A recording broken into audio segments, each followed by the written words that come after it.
Wewe uliyevunjika moyo, uliyekata tamaa, unaona ya kwamba hufai, unaona ya kwamba mambo yamekuwa magumu katika maisha yako. Leo nimekuja kukutia moyo ya kwamba usikate tamaa wala usivunjike moyo. Maana unayoyaona leo hautayaona tena kesho. Hujui kesho yako jinsi itakavyokuwa. Licha ya changamoto hizo zote, Mungu wa mbinguni hajalala, wala si kwamba hajaziona, ameziona. Yeye si kiziwi, yeye ameziona na anajua. Biblia inasema ya kwamba msifadhaike moyoni mwenu. Mle nini, mvae nini, mle nini. Biblia inasema ya kwamba angalieni ndege wa angani, ambao hawana ghala, hawalimi wala hawapandi, lakini yeye mbinguni huwashughulikia.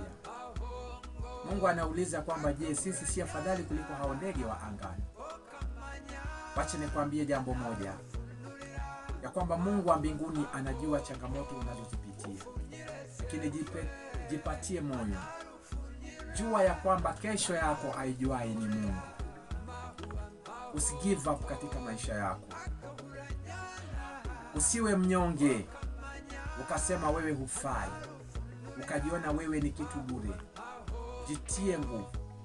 Jambo ninalokuambia ya kwamba yatawezekana tu kama unamwabudu Mungu, na umwabudu Mungu katika roho na pia kweli.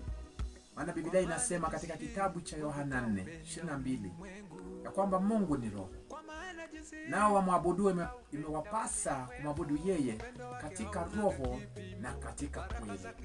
Kwa hivyo mwabudu Mungu katika roho na katika kweli.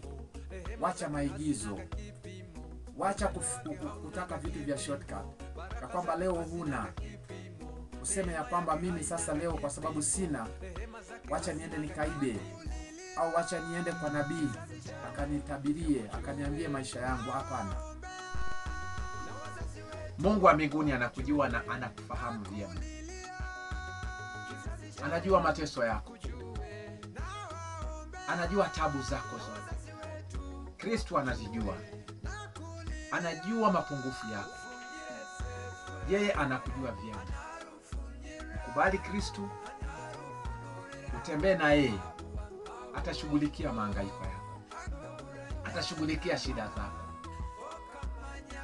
Mtafuteni Mungu madamu anapatikana. Ukibisha atafungua mlango wake. Yu mlangoni, anataka tu ubishe na akufungulie. Asuluhishe mahangaiko yako, asuluhishe tabu zako. Yesu ni mwaminifu.